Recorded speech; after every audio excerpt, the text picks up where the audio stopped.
Hello and welcome to a very special interview.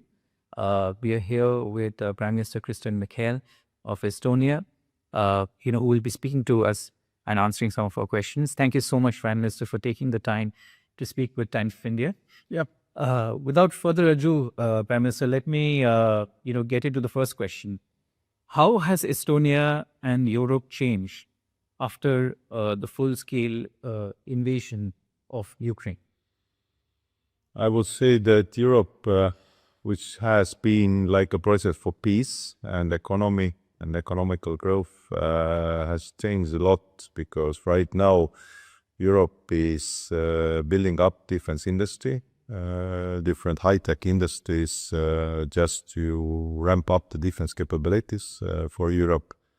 Also, we are changing our budget rules that every country can build up military capabilities much faster.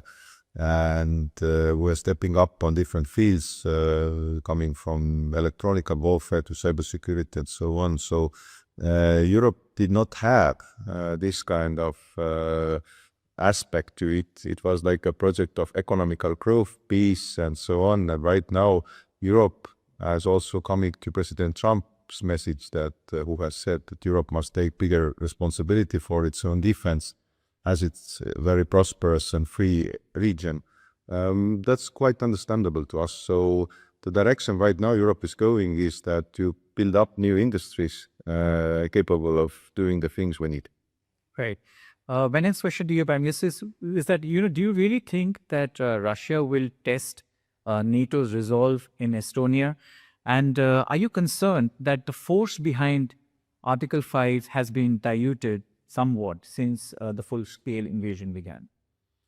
I would say that NATO is probably the strongest, and not the only probably, but it is the strongest military alliance in the whole world. And NATO is working well.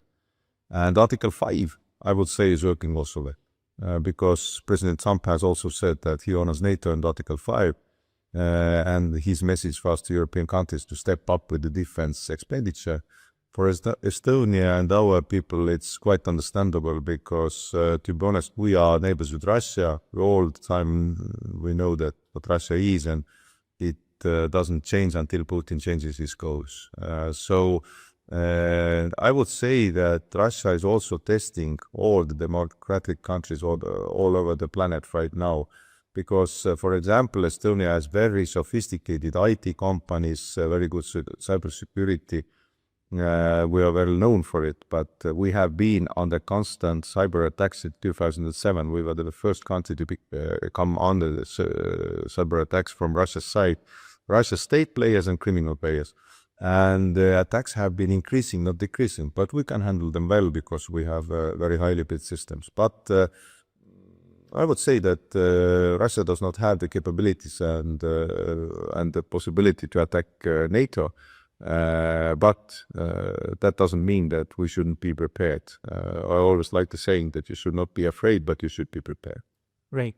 And Prime Minister, do you think that there will be a ceasefire in Ukraine sometime in the near future?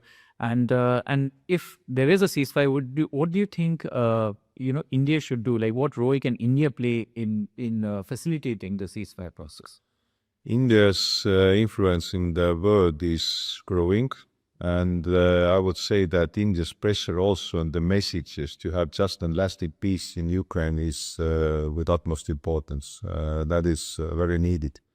The messages that all the countries behind the tables, the bigger countries, want to have just and lasting peace and boost Russia with sanctions, with different means, and also with the messages.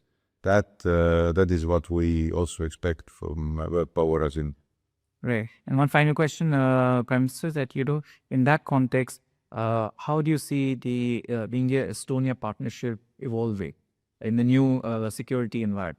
I would say that all the like-minded countries must work and act together. We have good connections with India. And let's say, for example, already mentioned with the cybersecurity field, we can work together absolutely because our private companies are working together. Right. So in these areas, I see a big possibility of us working together and a possibility for growth. Great. Thank you so much. Thank you so much. Thank you. That- Yeah. Bye.